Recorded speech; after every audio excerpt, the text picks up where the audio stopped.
Do you have a health savings account available to you? If so, understanding how to make the most of these accounts can be huge over the long term to maximize your tax strategy. My name is Brandon Steele. I'm a financial advisor with Mainsail Financial Group. We're an independent registered investment advisory firm located here in Bellevue, Washington. And we work with a lot of clients either leading up to or in retirement to not just make the most of their investments, but also really addressing tax strategies as well. And if you find yourself in these shoes where you do have a health savings account, this is going to be really helpful to break down all the different ways you can use that account for the long term and helping you from a tax planning perspective. So today we're going to cover what a health savings account is.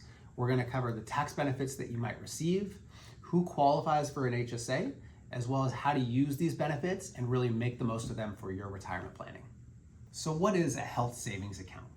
A health savings account, or an HSA, is a type of savings account that allows you to set aside pre-tax funds for qualified medical expenses. Now, the benefit of an HSA is it can provide huge tax benefits if used properly, and also can be a great vehicle for long-term tax and medical expense planning. They allow a deduction against your income for any contributions in the year you make them, as well as tax-free growth if invested, and tax-free distributions for qualified health expenses. If used properly, HSAs can provide huge benefits over the long term for tax-free assets available to you for those qualified medical expenses. HSA accounts are also portable, which means that if you ever were to leave your employer, you have the ability to take these accounts with you. So this is really important, especially if you are thinking about how to use these HSA assets for a future medical expense or potentially in retirement. What are some of the benefits of a health savings account? Well, health savings accounts, or HSAs, were really created for those who have high deductible plans as a way to put money aside to offset that higher deductible. Now that said, if these HSA accounts are used properly, you can receive a lot of significant tax benefits over the long term as well. So for those who do invest and use these HSA funds correctly, you actually might get tax-free contributions, tax-free growth, and tax-free distributions for qualified medical expenses. In a lot of the other resources that we've put together, we've highlighted the different ways that investment accounts can be taxed. Well, the HSA is one where, if used properly, may actually never experience any taxation along the entire journey. So as you might imagine, an HSA account can provide significant tax benefits if you do use them properly. And oftentimes where we see this being most helpful is for those folks who have a lot lower expenses in terms of ongoing medical expenses, where you can really put this money aside in a way that's never used in the first place and really let that power of the earnings grow over time, and therefore recognizing some of the tax benefits along the way. Assuming you are able to use the HSA account for all the benefits that it's worth, much further down the road, you may find yourself in a position where you can use these health savings accounts funds for qualified medical expenses or potentially even long-term care expenses down the road. So this can be a great vehicle to offset future medical costs that can grow pretty significantly over time. Now let's talk a little bit about who qualifies for a HSA. So HSAs are available only to those who have employer healthcare plans that are high deductible health plans. So if you have a more traditional HMO or PPO type of plan, you may not be eligible for an HSA. Generally, if your employer does have a high deductible plan that you're involved in, they may offer an HSA available to you as part of your benefits package. However, if your employer doesn't offer an HSA, but you still have a high deductible plan, you can often go to a bank and set up your own HSA separately as well. Additionally, you might find that you had a high deductible plan available at a prior employer, and today maybe have one of those more traditional HMO or PPO type of plans. What's important to note is that if that is the case, you may still have an HSA available from your old employer. Now, it means you cannot contribute any further if you are now part of an HMO or PPO type of plan, but it does not change the fact that your HSA from prior contributions is still an asset available to you, and you can still invest that for future growth as well. Let's talk a little bit about how to use HSA funds in retirement. So one of the greatest opportunities with HSA accounts is if you are able to really defer that benefit and invest those funds for future use. Now, these funds can be used in retirement for regular expenses. We'll talk more about that here in a minute, but also are always available to you for qualified medical expenses. And the reason this can be so powerful is because if you're getting that tax-free growth, the longer that account has to grow and the more growth that you recognize over time, the larger benefits you'll receive.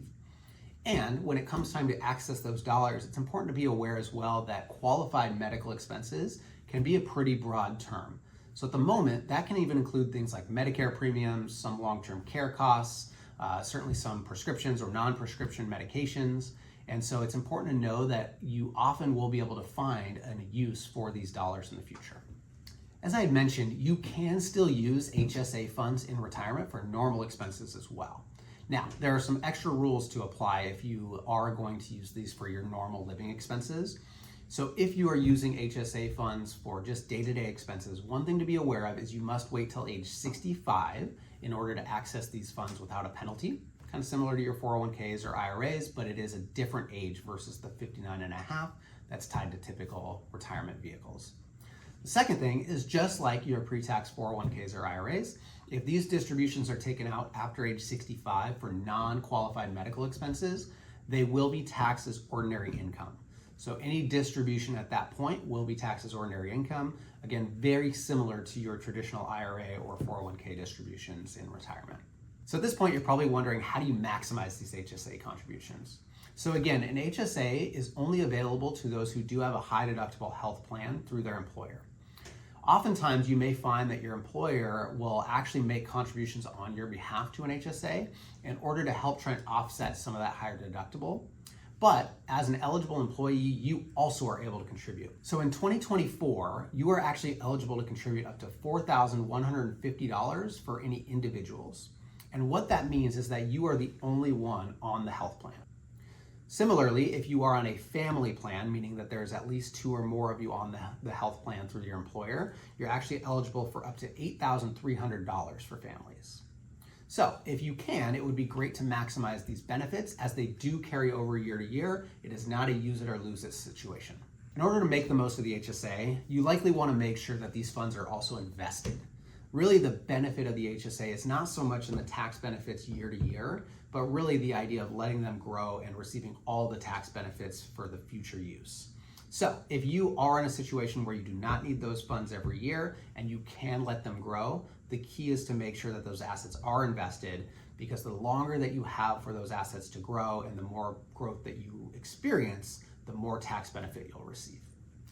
If you do find yourself with a high deductible health plan and you aren't quite sure if you have an HSA account, it would be really wise to check in with your employer and just see if there is an account out there. A lot of times through the financial planning process, we actually uncover some of these assets that are out there for clients that they didn't even know they had. And a lot of times the reason for that is because their employer may be putting these contributions away on their behalf without them even really realizing it. So definitely take a look at that. And in that scenario, if you do have assets, then you can reassess whether you would like to invest them or may want to use them for current medical costs as well.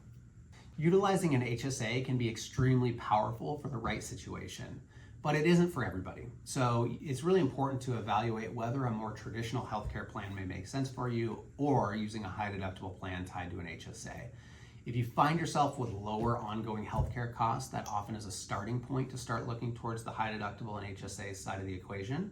But again, it's different scenarios for every different person. So just make sure you fully understand what works best for you. And if you find yourself in the shoes where contributing to an HSA may make sense, hopefully this is helpful to give you the best ways to maximize those strategies over the long term. If you found this video helpful, please do like and subscribe. We offer a lot of great free content and look forward to sharing a lot more.